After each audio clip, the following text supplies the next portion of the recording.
اللہ وبرکاتہ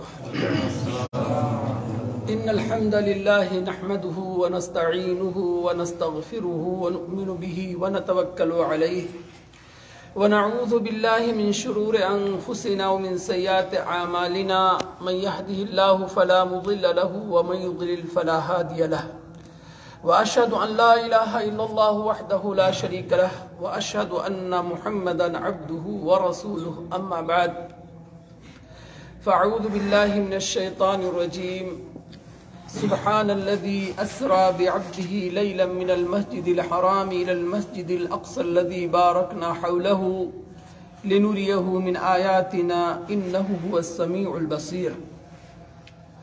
محترم سامعین گرامی قدر، حاضرین درس، گزشتہ درس میں کچھ باتیں ہم لوگوں نے اسراء اور معراج کے تعلق سے سنا تھا، اور ہم نے بتایا تھا کہ اسراء اور معراج ہمارے نبی کریم صلی اللہ علیہ وسلم کے لیے بہت بڑا معجزہ تھا، اور معجزہ کا معنی ہی ہوتا ہے میرے عزیز دوستو، کسی نبی کسی رسول کے ساتھ ایسا واقعہ ظہور پذیر ہو جو عقل و فکر سے بالا تر ہو اور مادی وسائل اور اسباب سے ماورا ہو۔ کیا مطلب؟ یعنی انسانی عقل جو ہے اسے سن کر کے حیران ہو جائے، جس کا بظاہر کوئی سبب نہ ہو، اسی کو معجزہ کہتے ہیں۔ اسی کو کیا کہتے ہیں؟ معجزہ کہتے ہیں۔ یعنی جس طرح سے دوسرے انسانی دماغ لانے سے عاجز ہوں، دنیاوی اسباب، دنیاوی وسائل جس طرح کا واقعہ ظاہر کرنے سے بالکل عاجز ہوں، اسی کو معجزہ کہتے ہیں۔ تو نبی کریم صلی اللہ علیہ وسلم کو اللہ نے بہت سارے معجزات سے نوازا تھا۔ انہی معجزات میں سے ایک معجزہ جو ہے واقع اسراء اور معراج تھا۔ میرے بھائیوں، اسراء اور معراج یہ دو چیزیں ہیں۔ کیا ہیں؟ اسراء اور معراج دو چیزیں ہیں۔ اسراء یہ اسرا کا مصدر ہے، جس کا مطلب ہوتا ہے راتوں رات چلنا، اور معراج کا مطلب ہوتا ہے سیڑھی لگا کے کہیں اوپر جانا، سیڑھی لگا کر کے کہیں اوپر جانا۔ تو اسراء رات کے سفر کو کہتے ہیں، جبکہ معراج سیڑھی کو کہتے ہیں، سلم کو کہتے ہیں۔ تو یہ اسراء اور معراج کیا ہے میرے عزیز دوستو، آج اس درس میں مختصر طور پہ ہم جاننا چاہتے ہیں۔ ہوا یہ کہ میرے بھائیوں، نبی کریم صلی اللہ علیہ وسلم کو اللہ نے ایک بہت بڑا معجزہ عطا فرمایا۔ وہ معجزہ یہ تھا کہ رات کے مختصر سے پہر میں اللہ نے جبریل علیہ السلام کی معیت میں، ان کے ساتھ میں اپنے نبی جناب محمد رسول اللہ صلی اللہ علیہ وسلم کو مکہ مکرمہ سے بیت المقدس کا سفر کرایا، اور پھر وہاں سے ساتوں آسمان کا سفر کرایا، پھر وہاں سے آپ صلی اللہ علیہ وسلم کی رسائی بیت معمور اور سدرۃ المنتہا تک ہوئی۔ پھر آپ نے جنت و جہنم کے سفر کو دیکھا، ان کا مشاہدہ کیا، فرشتوں سے ملاقات ہوئی، انبیاء کرام سے ملاقات ہوئی۔ یہ اسراء اور معراج کا خلاصہ ہے، جس سے میرے نبی کو اللہ رب العالمین نے عطا فرمایا تھا۔ اس اسراء اور معراج کی تاریخ کیا ہے؟ یہ کب واقعہ ہو؟ یہ واقعہ کب وجود پذیر ہوا ہے؟ کب ظاہر ہوا ہے میرے عزیز دوستو؟ تو اس میں دو باتیں کنفرم ہیں۔ ایک بات تو یہ کنفرم ہے کہ واقع اسراء اور معراج جو ہے نبوت کے بعد آپ کو کرائی گئی، یعنی آپ صلی اللہ علیہ وسلم کو جب اللہ رب العالمین نے نبی بنا دیا، تو نبی بنانے کے بعد آپ کی اسراء اور معراج کرائی، یعنی نبوت سے پہلے اسراء اور معراج نہیں ہے۔ دوسری بات، یہ اسراء اور معراج ہجرت سے پہلے ہے۔ کہاں ہے؟ ہجرت سے پہلے، یعنی اللہ رب العالمین نے اپنے نبی صلی اللہ علیہ وسلم کو یہ اسراء معراج مکے میں کرائی تھی، مدینے میں نہیں۔ تو یہ بات تو کنفرم ہے کہ اسراء اور معراج نبوت کے بعد کرائی گئی، اور ہجرت سے پہلے کرائی گئی، ٹھیک ہے نا؟ لیکن وہ تاریخ کون سی ہے میرے عزیز دوستو؟ جس تاریخ میں اللہ کے رسول صلی اللہ علیہ وسلم کی اسراء اور معراج ہوئی، اس تعلق سے نہ قرآن میں کوئی وضاحت ہے اور نہ حدیث پاک میں کوئی وضاحت ہے۔ اس بات کے تو ثبوت ہیں، اس بات کے تو پختہ دلائل ہیں، قرآن میں بھی دلیل ہے، احادیث مبارکہ میں بھی دلیل ہے کہ میرے نبی کی اسراء اور معراج ہوئی ہے، جیسا کہ اس سے پہلے ہم نے گزشتہ درس میں بتایا تھا کہ اللہ رب العالمین نے سورہ اسراء کی پہلی آیت کریمہ میں ارشاد فرمایا ہے، سبحان الذی اسرا بعبدہ لیلا من المسجد الحرام الى المسجد الاقصى الذي باركنا حوله لنريه من آیاتنا انه هو السمیع البصیر۔ سبحان الذی اسرا بعبدہ، پاک ہے وہ ذات جو اپنے بندے کو راتوں رات مسجد حرام سے مسجد اقصی لے گئی، جو اپنے بندے کو راتوں رات مسجد حرام سے مسجد اقصی لے گئی۔ الذی بارکنا حولہ، وہ مسجد اقصی جس کے ارد گرد ہم نے برکت عطا فرمائی ہے، لنوریہ من آیاتنا، تاکہ ہم اپنے بندے کو اپنے قدرت کی نشانیوں کو دکھائیں۔ انہ هو السمیع البصیر، بے شک اللہ رب العالمین سننے والا اور دیکھنے والا ہے۔ تو اس آیت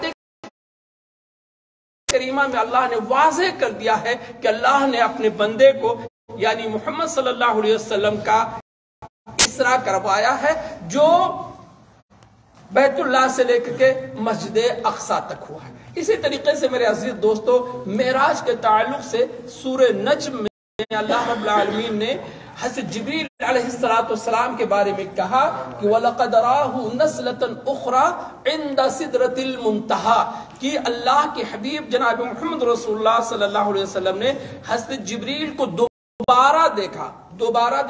کہاں دیکھا؟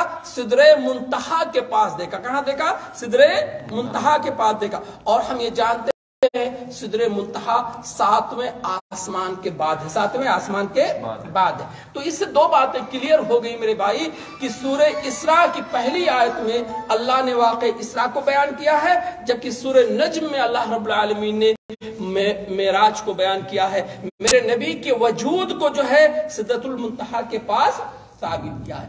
تو اسراء اور معراج ثابت ہے، لیکن یہ کب ہوا ہے میرے عزیز دوستو؟ تو اس تعلق سے ہم نے بتایا کہ یہ نبوت کے بعد ہجرت سے پہلے ہوا، لیکن کس سال ہوا؟ اس تعلق سے علماء کے درمیان بہت اختلاف ہے۔ کچھ علماء کہتے ہیں جس سال آپ صلی اللہ علیہ وسلم کو نبی بنایا گیا اسی سال آپ کی اسراء اور معراج ہوئی، جیسا کہ امام طبری رحمۃ اللہ۔ کچھ علماء کہتے ہیں ہجرت سے 16 مہینہ پہلے آپ صلی اللہ علیہ وسلم کا اسراء اور معراج ہوا، یعنی گویا کہ نبوت کے 12ویں سال ہوا۔ کچھ علماء کہتے ہیں کہ میرے نبی صلی اللہ علیہ وسلم کا اسراء اور معراج 14 مہینہ پہلے ہجرت سے ہوا، یہ بھی 12واں نبوت کا 12واں سال بنتا ہے۔ کچھ علماء کہتے ہیں 1 سال پہلے ہوا، تو اس سے معلوم ہوا کہ میرے عزیز دوستو یہ بھی جو ہے نبوت کا 13واں سال شروع ہو جاتا ہے، لیکن ہے یہ حقیقت میں 12واں سال کا اختتام۔ اسی طریقے سے بے شمار 10 قول تو حافظ ابن حجر رحمۃ اللہ علیہ نے ذکر کیا ہے، 6 قول کو ان میں سے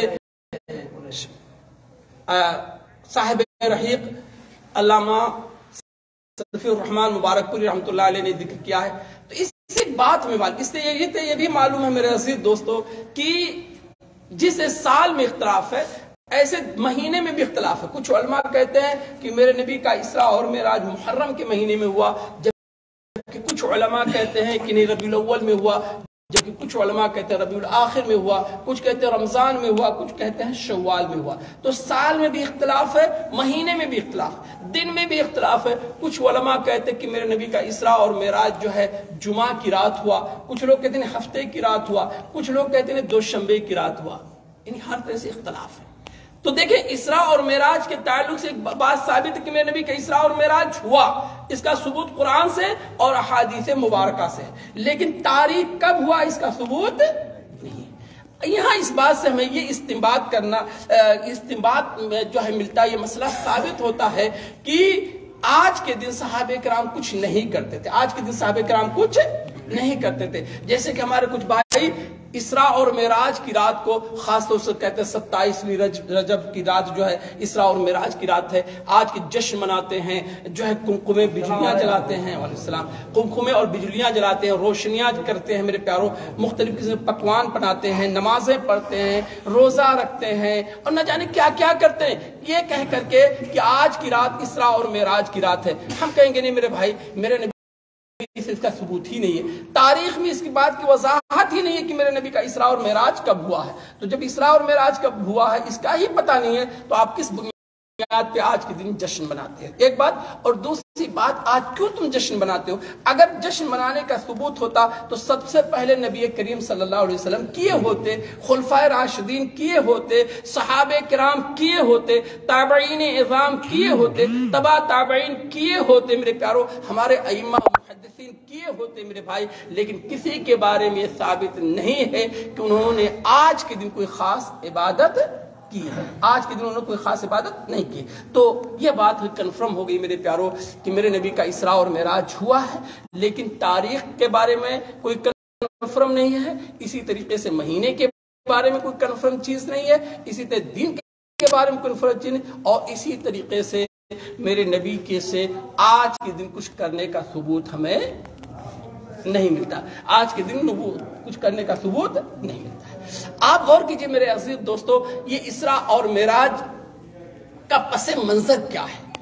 آپ صلی اللہ علیہ وسلم کو اسراء معراج کب کرائے گی, اس کے تعلق سے میں گزشتہ درس میں تھوڑا سا اشارہ کیا تھا, میں چاہتا ہوں پھر اسی کو تھوڑا سا واضح کر کے بیان کروں. آپ جانتے ہیں کہ دو ایسی شخصیتیں میرے نبی کی زندگی میں تھیں جو آپ سے بڑی پیار کرتی تھی, بڑی محبت کرتی تھی, اور آپ کے لیے بڑے جو ہے وہ خدمت پیش کرتے تھے. اس میں سے ایک آپ کی رفیق حیات, آپ کی شریک حیات حضرت خدیجہ بنت خویلد رضی اللہ تعالی عنہا تھی, اور دوسرے آپ کے مشفق چچا کون تھے؟ ابو طالب. ابو طالب بیرونی دنیا میں آپ کی مدد کرتے تھے, جبکہ حضرت خدیجہ رضی اللہ تعالی عنہا اندرون خانہ آپ کو تسکین دیتی تھی, آپ کو تسلی دیتی تھی, اپنے مال سے آپ کی مدد کرتی تھی, اپنے رائے سے آپ کی مدد کرتی تھی. تو یہ دو شخصیتیں میرے نبی کی زندگی میں بڑی اہم تھی میرے پیار. لیکن اللہ کی مشیت دیکھیے, اللہ کی رضا دیکھیے, دونوں شخصیتوں کا انتقال ایک ہی سال ہو جاتا ہے, ایک ہی سال ہو جاتا ہے. وہ کون سا سال ہوتا ہے میرے بھائی؟ گزشتہ درس میں ہم نے بتایا تھا, کسی کو یاد ہے؟ عام الحزن تو ہے, لیکن وہ کون سا سال تھا تقریباً؟ وہ نبوت کا 10واں سال تھا. کون تھا؟ نبوت کا 10واں سال تھا. یاد رکھیے میرے بھائی, نبوت کا وہ 10واں سال تھا جس سال دو یہ شخصیتیں میرے نبی کی زندگی سے جدا ہو گئی میرے پیاروں. ایک تو آپ کے چچا ابو طالب, اور دوسرے آپ کی بیوی حضرت خدیجہ بنت خویلد, حضرت خدیجہ بنت خویلد. تو یہ سال آپ کی زندگی میں میرے پیاروں بڑا مشکل سال رہا. اسی وجہ سے اس کو عام الحزن کہا جاتا ہے. کیا کہا جاتا ہے؟ عام الحزن, یعنی غموں کا سال. کیا سال؟ غموں کا سال. اور طرفہ تماشا دیکھیے, اس سال اللہ کے رسول صلی اللہ علیہ وسلم مکہ سے نکل کر کے طائف گئے. کہاں گئے؟ طائف گئے, جو تقریباً 80 کلومیٹر ہے نا, مکے سے طائف تقریباً 80 کلومیٹر ہے. پیدل آپ صلی اللہ علیہ وسلم گئے, اپنے غلام حضرت زید ابن حارثہ رضی اللہ تعالی عنہ کے ساتھ جو ہے آپ طائف گئے. طائف والوں کو دین کی دعوت دینے کے لیے, دعوت توحید دینے کے لیے میرے پاس طائف گئے. لیکن طائف والوں کا معاملہ آپ صلی اللہ علیہ وسلم کے ساتھ بڑا سنگین تھا, بڑا ناروا تھا. آپ صلی اللہ علیہ وسلم کو طائف کے اوباش لوگوں نے اپنے اوباش بچوں کو آپ کے پیچھے کر دیا, جنہوں نے آپ صلی اللہ علیہ وسلم کو پتھروں سے مارا, آپ صلی اللہ علیہ وسلم کا مذاق کیا, آپ صلی اللہ علیہ وسلم کا استہزاء کیا میرے پیاروں. اتنا پتھروں سے آپ کو مارا گیا کہ آپ کے جسد مبارک سے خون نکل کر کے آپ کی جوتیوں اور زیادتی میں وہ لوگ بڑھ گئے, اور آپ کو ستانا انہوں نے شروع کر دیا. تو اللہ رب العالمین نے ایک تو آپ کو تسلی کے لیے, آپ کی تسکین کے لیے, آپ کی تشفی کے لیے, آپ کی دلجوئی کے لیے اللہ نے آپ کی معراج کرائی, اور دوسرے اللہ رب العالمین نے چاہا کہ میرے نبی میری قدرت کی نشانیاں اپنی آنکھوں سے دیکھ لیں, اپنی آنکھوں سے دیکھ لیں, تاکہ علم الیقین جو ہے عین الیقین میں بدل جائے. کس میں بدل جائے؟ عین الیقین میں بدل جائے. جیسے حضرت ابراہیم نے کہا تھا نا کہ اللہ تو کیسے زندہ کرے گا, کہا کیا ابراہیم تمہیں یقین نہیں کہ مرنے کے بعد میں دوسرے کو زندہ کروں گا؟ تو حضرت ابراہیم نے کہا اللہ تعالیٰ مجھے یقین ہے کہ تو زندہ کرے گا, لیکن اللہ میں اپنی آنکھوں سے